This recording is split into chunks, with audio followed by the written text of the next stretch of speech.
muri Mega Global Link rero tubikora kinyamwuga. Abari muri Canada, abari muri Amerika, mukeneye kuzana abantu banyu bari muri Afrika, bari muri Asia, please join Mega Global Link.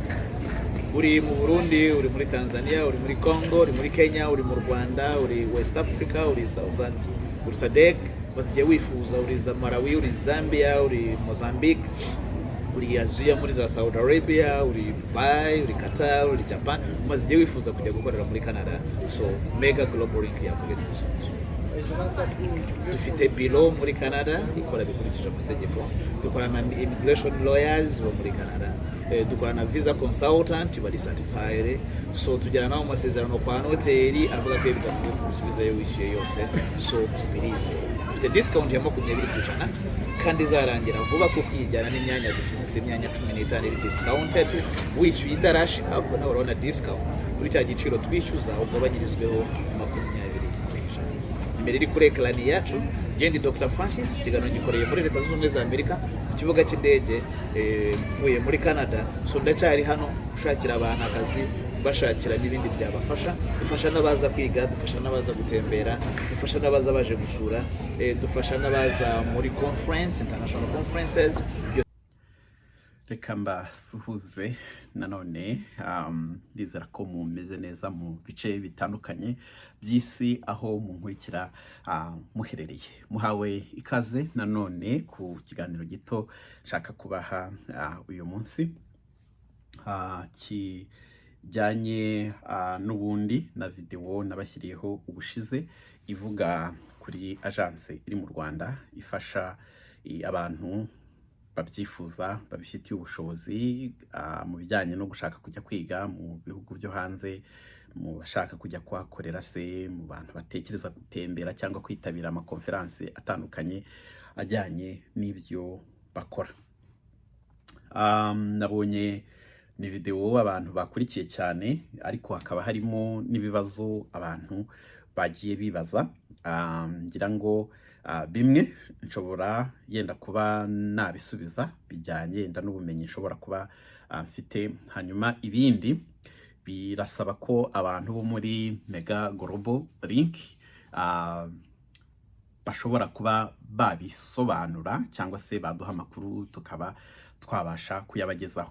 Hanyuma natekereje ko ni biba ngombwa umwanya ukabitwemerera, hanyuma Mega Global Link nayo ikabyemera, dushobora kuzakora ikiganiro live, hanyuma abantu bashobora kuba bafite umwanya bakaba bakatendinga bakibariza ibibazo live wumva bafite, hanyuma Mega Global Link ikaba bibasubiza. Mega Global Link ivuga ko iyo mumaze kugirana ikiganiro cya mbere bakumva bashobora kuzagufasha, mugirana amasezerano bitewe n'ibyo ushaka kubagufashamo, nimba ari kujya gutembera, nimba ari kujya kwiga se, nimba ari kujya gukora, hanyuma mwamara kumvikana mukazagirana amasezerano anemezwa na noteri nk'uko babitangaza. Iyi navuga ko ari segiteri nabonye inzego zacu zahagurukiye cyane, RIB, ndavuga RIB. Nk'umwaka washize nabonye amagence menshi bafunze, kandi ayo magence menshi icyo yagiye ahuriraho bagiye usanga hari abantu bagiye bagira complaints z'uko aba bantu bashobora kuba barabaririye amafaranga yenda ntibabafashe ibyo bari baremeye kubafasha, cyangwa se bashobora kuba baragaragaye nk'abantu bakora ibikorwa byo kwambura abantu gusa ibyabo, bimwe twita ubwambuzi bushukana, mu by'ukuri ibyo babwira abantu batabikora. Agence nyinshi ndumva narabonye barazifunze, nari narigeze gukora urutonde nibwira ko nzarubasangiza, ntabwo nabashije kwibonera umwanya, ariko banza nzabikora kugira ngo abantu bumve uko bimeze. So nibazaga nti rero kuba ari segiteri leta ishyiraho ijisho cyane, urwego rw'ubugenzacyaha rushyiraho ijisho, hanyuma ukabona agence mugirana amasezerano mukanasinyana n'umunoteri, umunyamategeko akabyemeza, ikaba ari inyandiko yemejwe rwose, nkurikije uko ntekereza nibaza ko bishobora kuba safe kuruta kuba wakoresha umuntu uri bukwihererane kagira na ya masezerano yanyu yanditse yihariye ari aho ngaho yenda nta nzego zibifitiye ububasha zabyemeje. Biri buze gutandukana na hano abantu bankurikira bari hano mushobora gukenera abakonsilita cyangwa abanyamategeko. Hano ni ukuvuga ngo tugiranye amasezerano, ndamutse ndi umukonsilita tukagirana amasezerano tukandikirana, haba hariho nimero za license yanjye n'urugero, haba harimo aho nkorera, donc amakuru yanjye yose aba hari.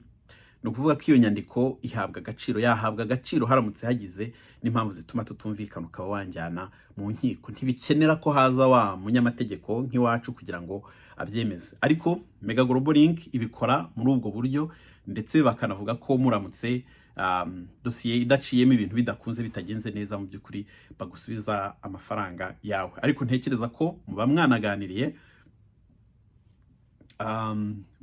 bakakubwira situation runaka zishobora kubaho zishobora gutuma usubizwa amafaranga yawe, mukabyumvikanaho, ukaba uri muri dosiye wumva neza. Nabonye abantu bavuga ati rwose ibintu biramutse byizewe dushobora kubikora. Ibyo bintu nakunze kubyumva na abantu batari bakeya bambwira ati ikibazo tugira abasikamazi benshi, tugira abantu babikoramo nka fraude benshi cyangwa batazi n'ibyo bakora, abandi babikora kugira ngo birire amafaranga y'abantu. Mu by'ukuri nta cyizere kiba gihari. Turamutse rero tubonye umuntu ushobora kubikora bikaba byizewe, amafaranga twayatanga.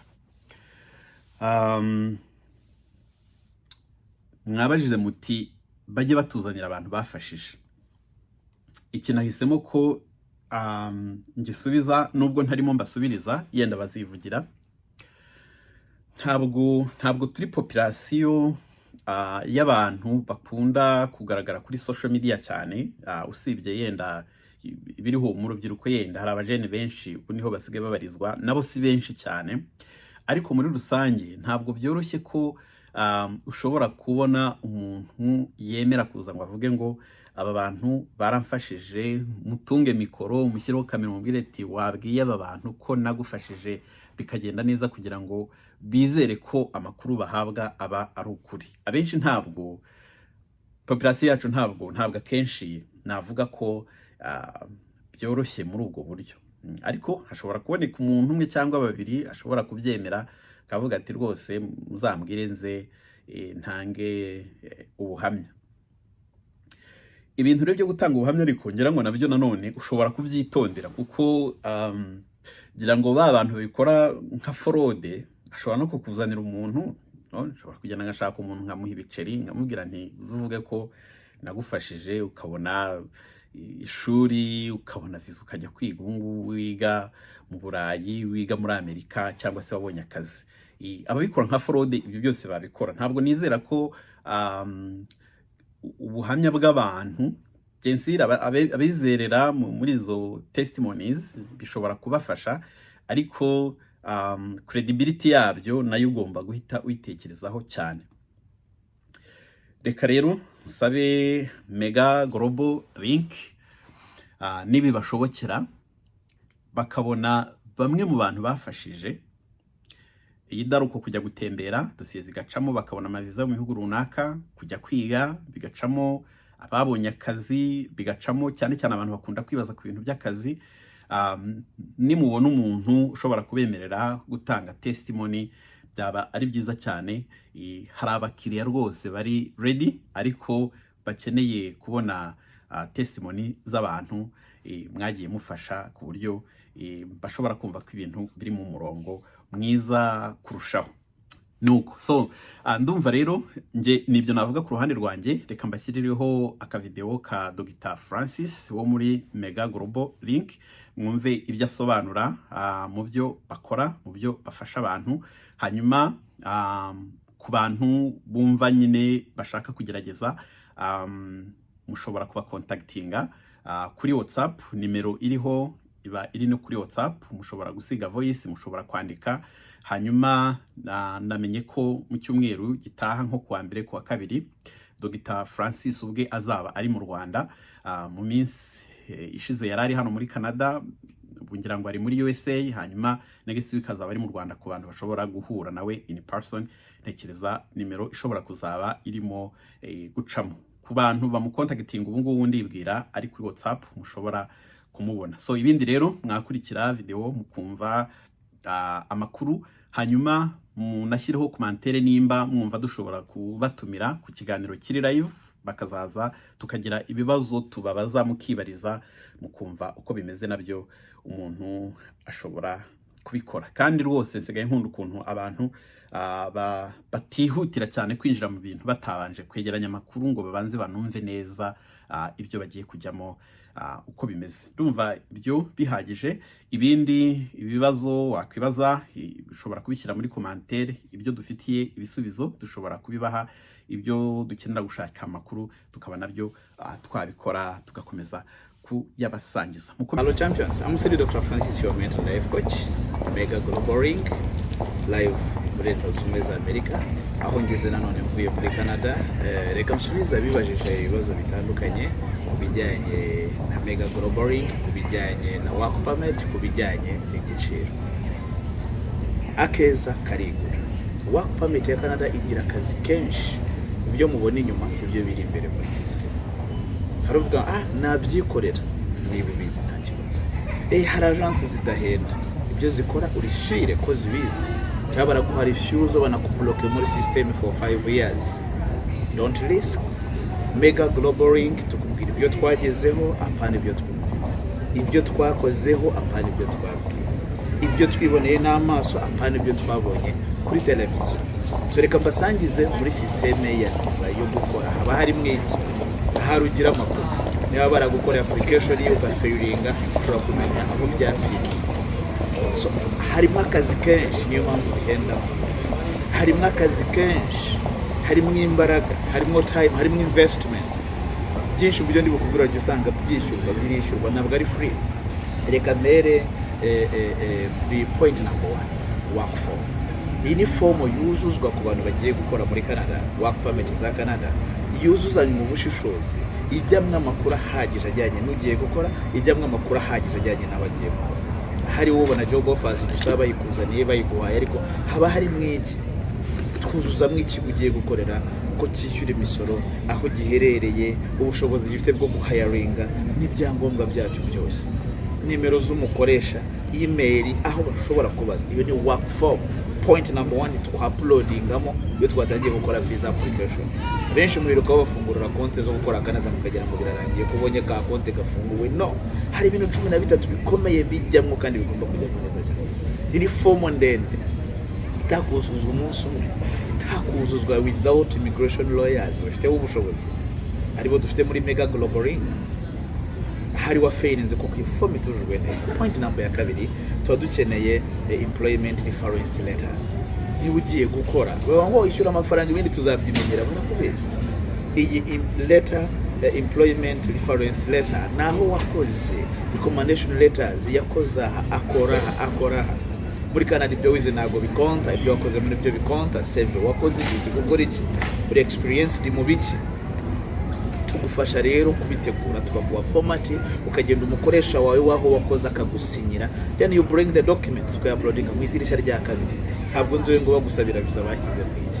Idirishya rya 3, letter from a current employer. Nta muntu wabona akazi muri Canada atakoraga, nta muntu wabona akazi muri Canada ngo yaricaye ngo narindi mu bushomeri ndashaka visa ya Canada yo gukora. Wajya gukora ute muri Canada umaze igihe wicaye? Bisaba ko wari uguhayaringa bikagaragara ko n'ubundi wari active. Ugiye gukora ariko wari active n'ubundi wari uri mu kazi, wari uri gukora. Iyo baro wirakenewe cyane.